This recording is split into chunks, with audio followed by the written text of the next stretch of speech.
Hello, good afternoon everyone. I am Manohar Kumar, Assistant Professor of English from Government College Devgarh. As you know, last few days we have been studying the poem Elegy written in a country churchyard composed by Thomas Gray. The elegy, one of the greatest elegies in English literature and most important elegy by Thomas Gray. The poet Thomas Gray belongs to the transition period.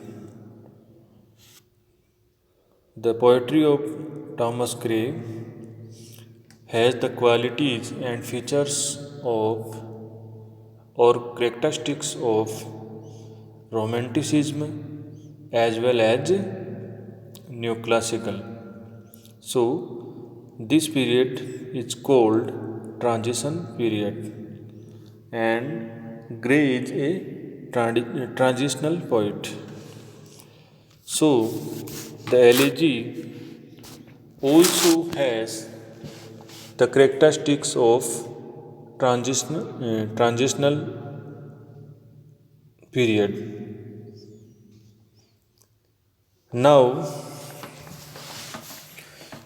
today we are going to study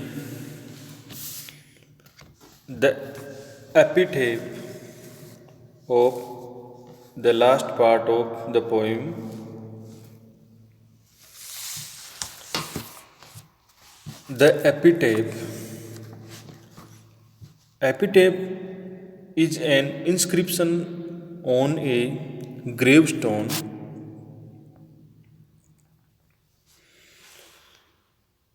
in memory of the deceased person.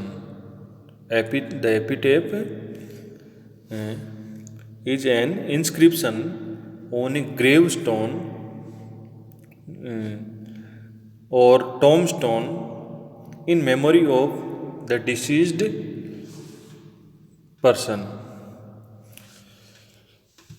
Before starting the epitaph, we have to study the preceding stanza. In the preceding stanza, the grey haired swan or the grey haired villager has told his questioner that one day Thomas Gray failed to appear at his usual haunts. The next day, the dead body of Gray was seen being carried slowly in a sad procession, with the mourners singing funeral songs befitting the occasion. The body was taken to the churchyard where, under an ancient hawthorn tree, it was buried. The villager then invites the questioner to approach the grave and read the epitaph engraved upon it, because the questioner, being an educated man, will be able to read and appreciate the inscription. So, the poet means to say in that one day he too would die and be buried in the same churchyard, and the epitaph which he has written for himself would be inscribed on his tomb. So, here the epitaph which would be inscribed on the tomb of Thomas Gray.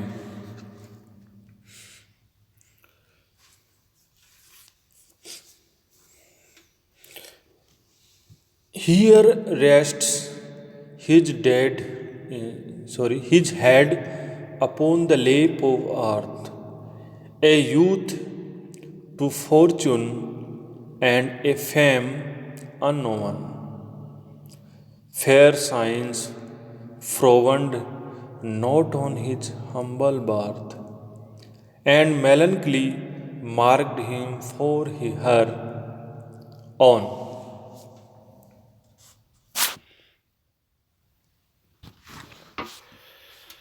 The epitaph here rests his head upon the lap of earth.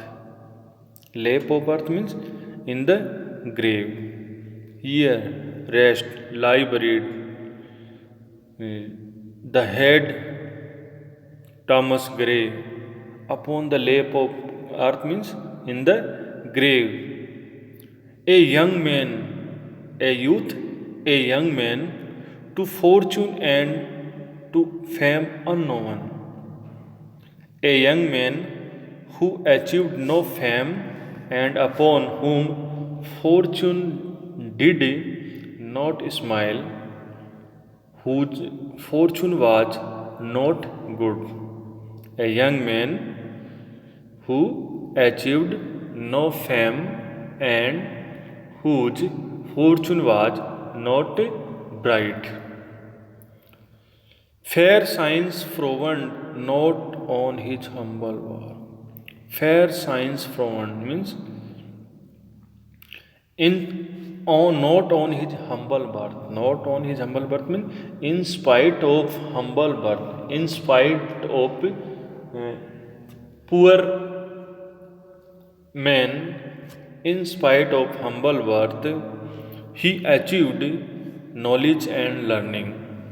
He acquired knowledge and learning, and melancholy marked him for her own. And melancholy, but he was destined to live a melancholic life. And melancholy means sadness. Marked means destined him for her own, but he was destined to live a melancholic life. So, in this stanza, the poet describes his own death and talks about himself. Words inscribed on a tomb to keep alive the memory of a dead man. A commemorate inscription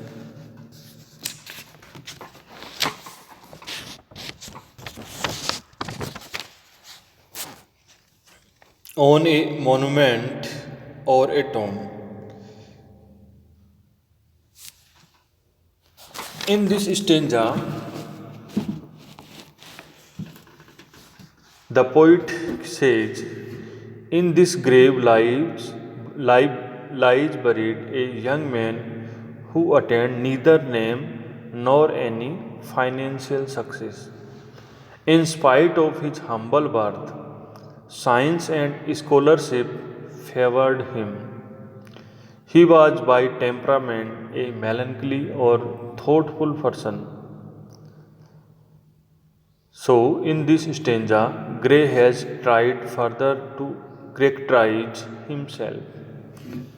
So, in this stanza, the poet describes the characteristics of his own. Now, the next stanza of the poem. Large was his bounty. Large was his bounty, and his soul sincere. Heaven did a recompense age largely sent. He gave to misery all he had. A tear he gained from heaven. It was all he wished, a friend. Large was his bounty. Bounty means generosity. Heaven did a recompense Heaven means gold, recompense means reward, as largely sand. So here in this stanza, the poet describes again the characteristics of his own. The man who lies buried in this grave, namely the poet Gray himself, was large hearted. Large bounty means large hearted, generous, and sincere. God richly compensated or God richly rewarded him for all his wants and deficiencies.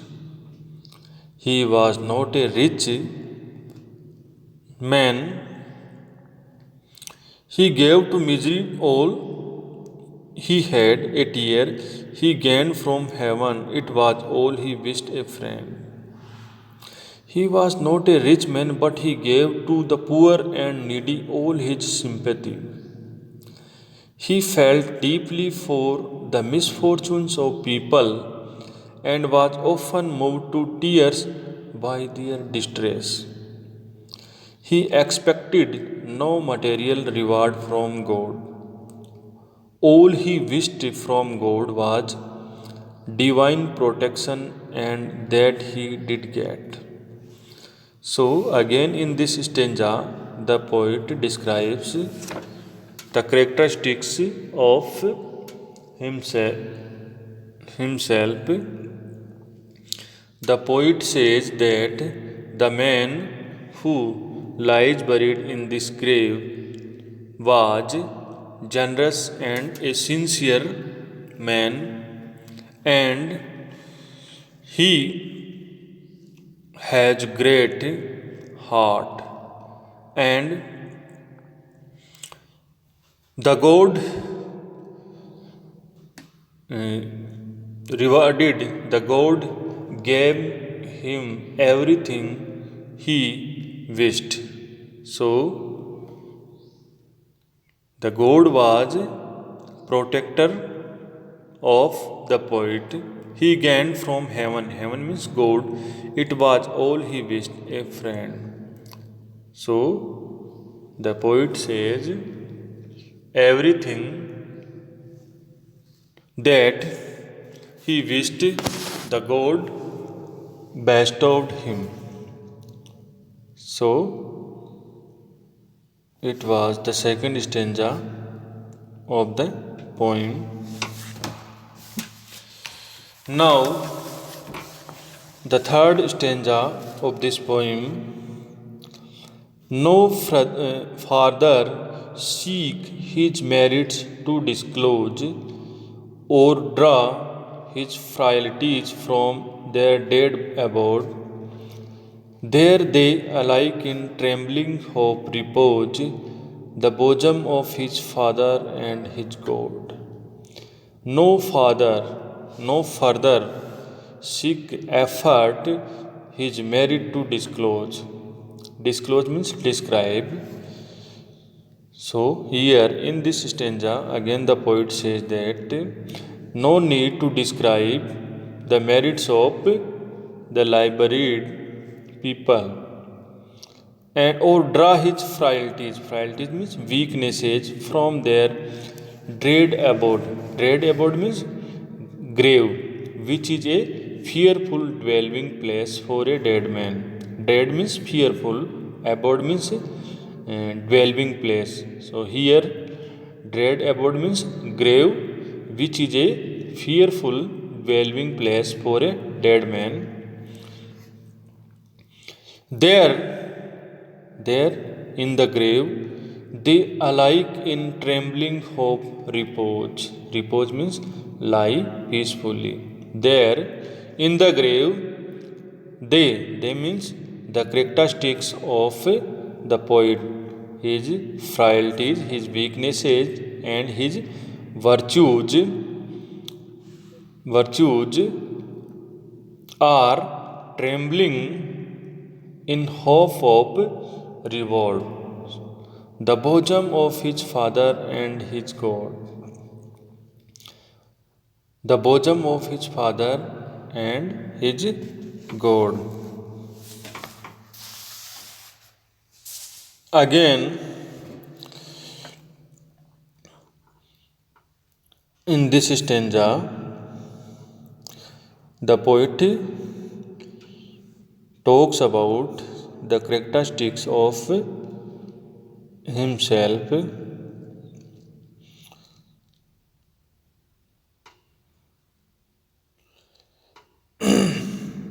Here, the poet says that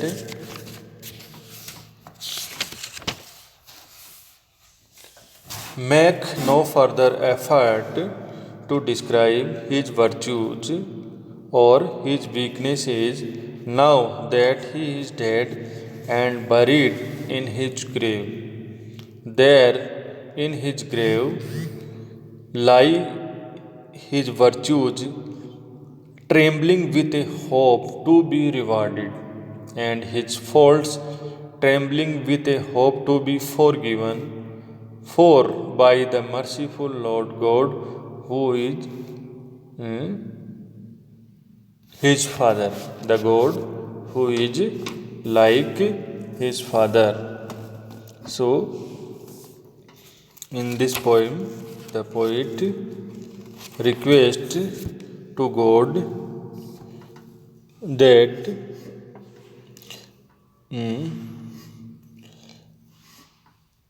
no further seek his merits to disclose or draw his frailties from his dead abode. So, no further efforts. Let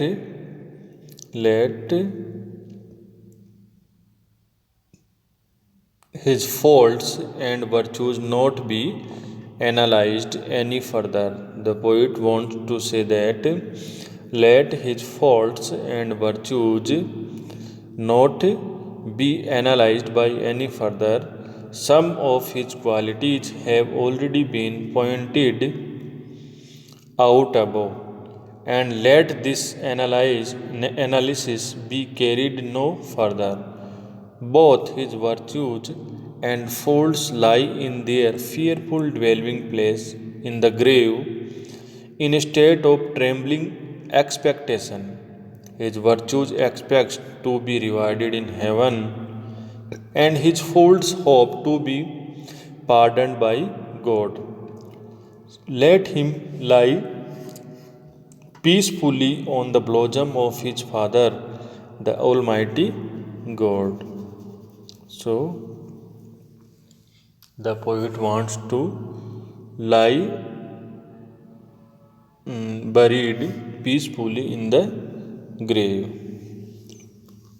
So, it was your poem, and we have completed this poem, and now all the students who have studied the poem seriously will be able to understand the poem, and best of luck. Thank you for today. In our next lesson, we discuss on another poet or another poem. Thank you for today.